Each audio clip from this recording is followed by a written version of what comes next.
Bertemu kembali di Minggu Baharu rentasan berita edisi 1161. Saya Zawazi Yusof antara paparan utama. Menteri PAS cap ayam.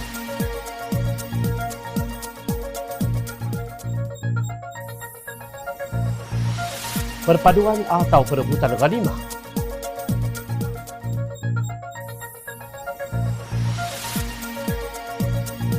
Apa kos yang tersirat di sebalik kenaikan inflasi?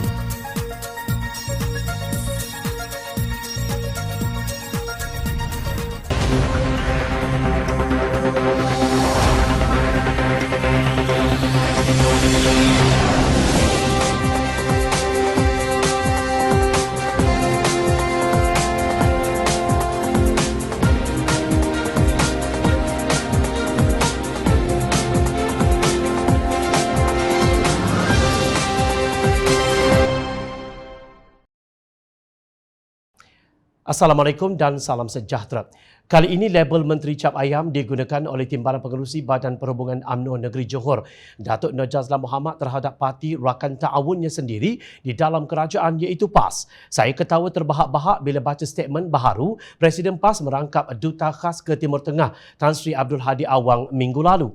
Dia cakap saya jahil politik bila saya tegur PM. Dia cakap saya tak faham kesusahan dan segala masalah yang ditanggung PM dalam mentadbir negara. Dia cakap PM kena tanggung banyak masalah negara. Tapi saya nak tanya dia, mana lagi yang lebih baik? Saya yang jahil politik atau dia yang bodoh dan sombong?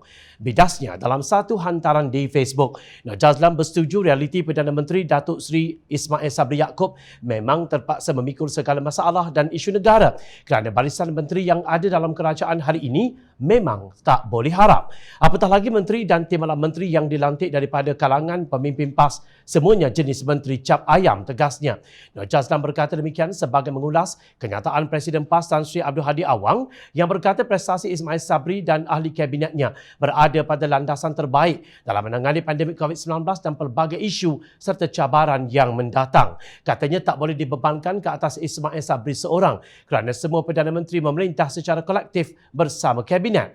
Kita menghadapi masalah itu mencabar. Orang cakap orang tak reti, tak tahu. Orang yang jahil politik, katanya. Lapor Berita Harian 24 Jun lalu. Bagaimanapun, Nur Jazlan menangkis kenyataan Abdul Hadi dengan mengkritik pemimpinan PAS dalam Kabinet Ismail Sabri sebagai menteri yang langsung tiada kebolehan memimpin dan menguruskan kementerian masing-masing tapi berlagak mengalahkan Menteri Eropah. Menteri-menteri daripada PAS ini hanya seronok dapat bergaya dengan suit mahal, naik kereta mewah, duduk di Putrajaya, makan gaji dan dapat layanan VVIP. Tapi bila buat kerja, semuanya tak reti dan gagal tempelaknya. Beliau mengambil contoh Setiausaha Agung PAS Datuk Seri Taqiyuddin Hassan yang menjadi Menteri Undang-Undang semasa pentadbiran Tan Sri Mahyadi Mak Yassin. Sekali itu kantoi dan tak boleh nak jawab dalam Dewan Rakyat pasal perisytiharan darurat. Berpusing-pusing dia bercakap dalam Parlimen bila kena asak oleh wakil pembangkang. Macam manalah seorang lawyer yang kononnya arif pasal undang-undang dan perlembagaan boleh terkantoi macam gitu. Memalukan, kata Nur Jazlan.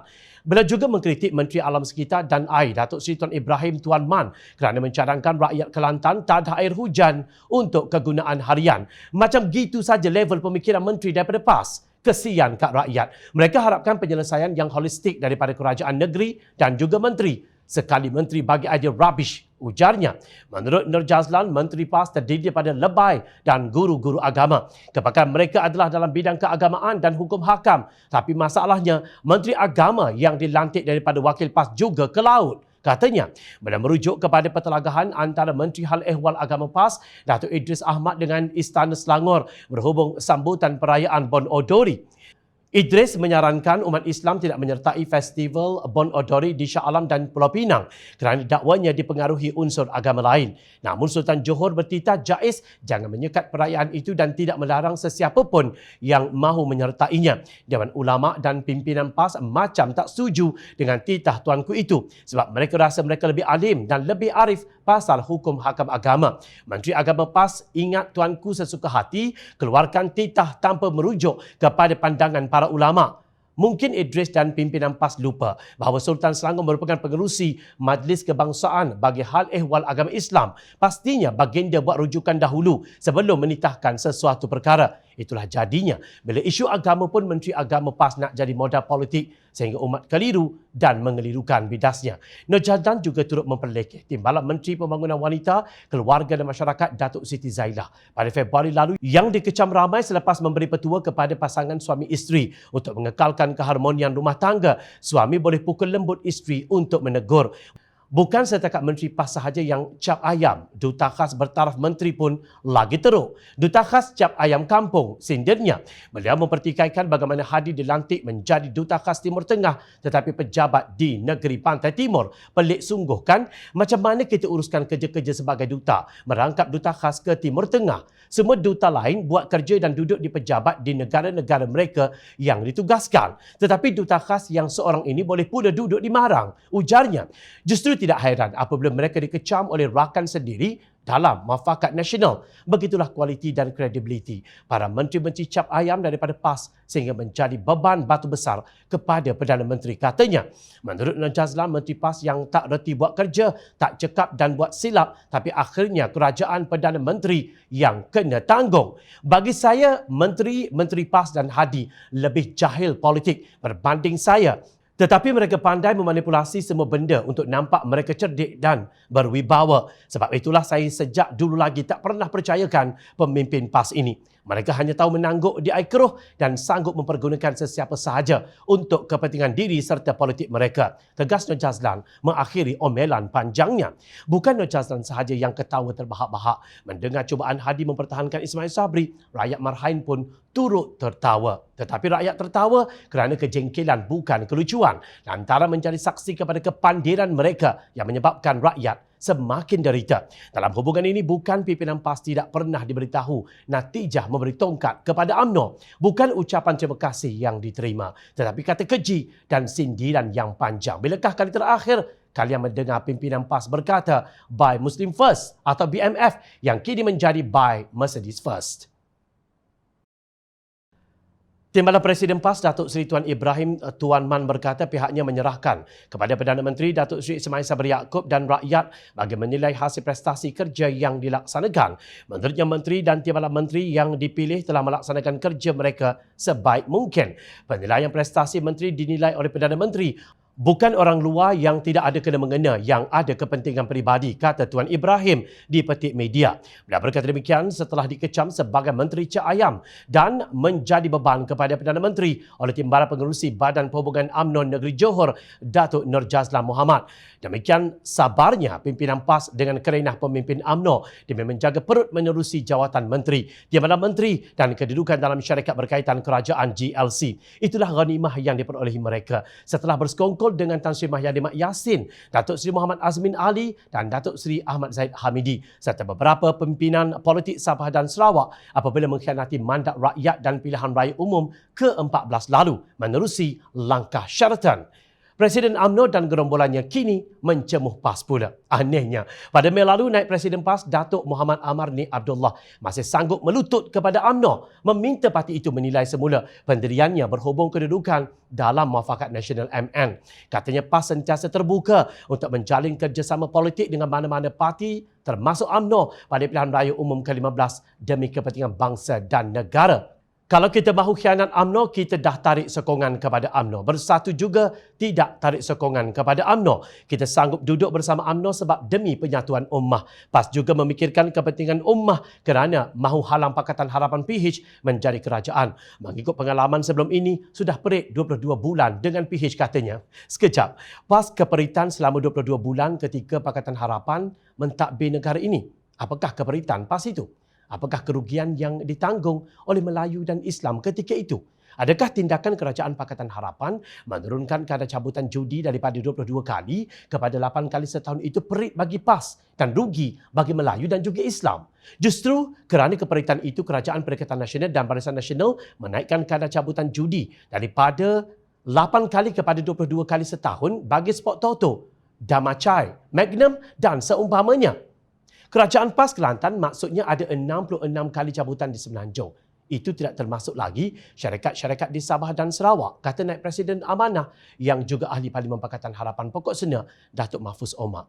Setelah berjaya mengambil alih kerajaan daripada UMNO Barisan Nasional, Pakatan Harapan telah memberi 400 juta ringgit pada tahun 2019 secara terus kepada Kerajaan Kelantan sebagai bajet tambahan. Sementara itu, Kerajaan Terengganu pula menerima royalti minyak atau wang tunai petroleum WTP keseluruhan berjumlah 1.277 bilion ringgit pada tahun yang sama. Apakah itu juga satu keperitan? Sebaliknya, PAS berteriak kononnya Melayu terancam, Islam terancam, istana terancam. Sudah terang lagi kali bersuluh yang berkali-kali derhaka kepada raja pemerintah sama ada di Perak, Selangor maupun kepada Yang di-Pertuan Agong ialah pimpinan PAS. Maaf, jom China merentas sedikit ke belakang bagi mengingatkan mereka yang telah lupa. Pesuruhjaya PAS Perak Razman Zakaria dan dua ahli Dewan Undangan Negeri parti itu gagal untuk menghadap seperti dititahkan Sultan Perak, Sultan Nazrin Muizzuddin Shah pada Disember 2020. Lepas itu, mereka terhegeh-hegeh meminta ampun kepada Raja Nazrin kerana takut perbuatan itu akan menjejaskan peluang menjadi Exco Kerajaan Negeri Perak. Setiausaha Agung PAS Datuk Seri Taqiyuddin Hassan, Menteri Undang-Undang semasa pentadbiran Tan Sri Mahyadi Mat Yassin menimbulkan kemurkaan Yang di-Pertuan Agong Al-Sultan Abdullah Sultan Ahmad Shah apabila kerajaan mengumumkan di Parlimen pada 26 Julai 2021 pembatalan semua ordinan darurat pada 21 Julai kerana ia belum diperkenankan baginda. Dan akhir sekali pertelingkahan Menteri Hal Ehwal Agama Datuk Idris Ahmad dengan Istana Selangor berhubung sambutan perayaan Bun Odori di Selangor dan Pulau Pinang. Sehingga hari ini, PAS masih berteriak kononnya sesak nafas dan perit semasa pentadbiran Pakatan Harapan. Sedangkan dalam pemerintahan PAS bersama rakan sekongkolnya, rakyat yang sesak nafas dan perit untuk menyambung hayat hari demi hari. Tak kala pemimpin senang lenang setelah mendapat ghanimah. Aneh sungguh. PAS masih menelusuri naratif lapuk perpaduan ummah dengan parti yang dikuasai apa yang mereka gelar sebagai kluster mahkamah dan itik patah kaki. Mana sebenarnya hala tuju perpaduan ummah setelah selesai perebutan ghanimah? Hari ini nilai ringgit ialah RM4.41 bagi setiap dolar Amerika. Timbalan Presiden UMNO Datuk Seri Muhammad Hassan yang mengata Menteri Pakatan Harapan cak ayam kerana nilai ringgit ketika itu RM4.14 bagi setiap dolar Amerika kini membisu 1000 bahasa. Nampak tak bezanya RM4.41 di zaman Kerajaan Barisan Nasional dengan RM4.14 di zaman Pentadbiran Pakatan Harapan. Inflasi di Malaysia pada tahun 2019 pula ialah 0.66%. Semasa Kerajaan Barisan Nasional tahun 2017, 3.8%. Kini inflasi di negara ini ialah 3.05% menurut statista.com. Bank Negara Malaysia pula mengunjurkan pada tahun 2022, inflasi utama ialah purata antara 2.2% dan 3.2%. Sudah tentu, angka tersebut bergerak seiring dengan kebijaksanaan kerajaan dalam menangani inflasi yang naik seperti tidak mahu turun. Kerajaan menubuhkan pasukan khas jihad tangani inflasi yang belum buat apa-apa pun sudah dipuji kononnya membuktikan kerajaan tidak mengamalkan sikap lepas tangan dalam menyelesaikan penderitaan rakyat. Ia dipuji kononnya sebagai satu pendekatan rentas kementerian yang holistik bagi memastikan rakyat memahami situasi yang sedang melanda negara. Kerajaan membuat pengumuman setiap kali mesyuarat diadakan untuk maklumkan rakyat apakah tindakan yang diambil bagi mengatasi masalah inflasi dan rakyat juga dapat bertindak bersama. Demikian kata Timbalan Presiden Gabungan Persatuan-Persatuan Pengguna Malaysia, FOMCA, Muhammad Yusof Abdul Rahman yang dipetik bernama. Maaf cakap, rakyat bukan nak mendengar makluman apa tindakan kerajaan yang hanya akan menjadi propaganda politik. Rakyat mahu melihat hasilnya. Jangan jadikan makluman tentang subsidi RM722.43 juta yang diperuntukkan di bawah skim kawalan harga keluarga Malaysia SKHKM sebagai modal air liur. Akhirnya kerajaan hanya melunaskan RM200 juta bayaran subsidi kepada penternak ayam di seluruh negara, kata Menteri Pertanian dan Industri Makanan Datuk Seri Dr. Ronick Kiandi. Menurut beliau, lebihan sekitar RM529 juta itu tidak akan digunakan bagi tujuan bayaran subsidi yang sama. Sebaliknya dialihkan dalam bentuk bantuan lain. Maka harga siling ayam pun naik kepada RM9.40 sekilogram daripada RM8.90 sekilogram sebelum ini.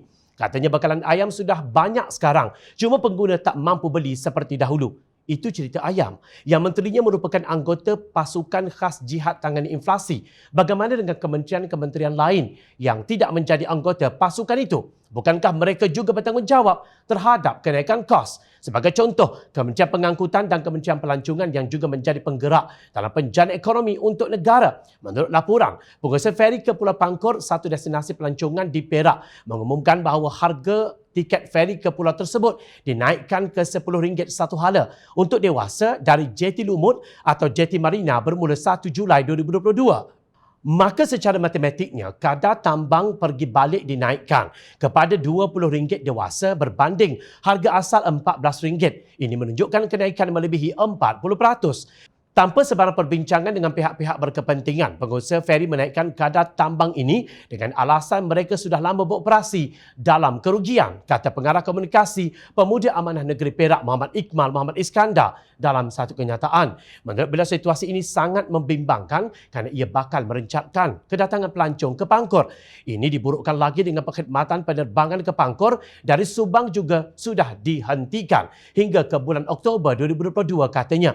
Justru Muhammad Iqmal bagi pihak Pemuda Amanah Negeri Perak mendesak campur tangan kerajaan agar harga tambang ini dapat dikaji dalam mengurangkan beban rakyat seraya merangsang kedatangan pelancong yang lebih ramai ke Pulau Pangkor, pulau bebas cukai yang paling dekat dari Kuala Lumpur.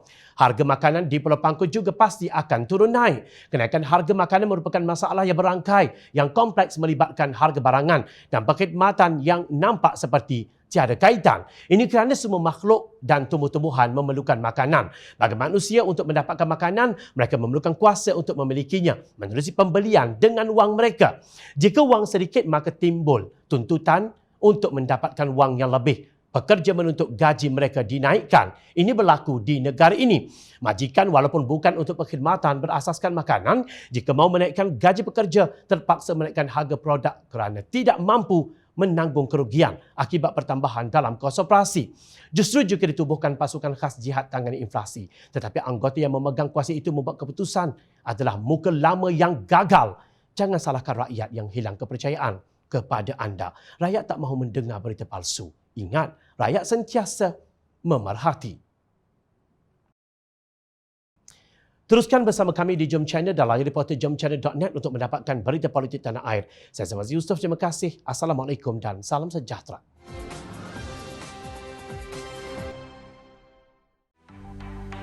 Mencari maklumat dan berita politik yang bebas, kupasan yang tepat, panas. Dapatkannya secara eksklusif hanya di Jom Channel. Komitmen kami, rentasan berita Isnin hingga Jumaat. Berbicara dan isu semasa, kami garapkan secara langsung. Panel-panel berkaliber dan profesional. Interaktif, pandangan anda kami raikan. Jangan lupa bersama kami di setiap hujung minggu dalam edisi khas mingguan. Jom Channel, moving forward, sharing a new experience.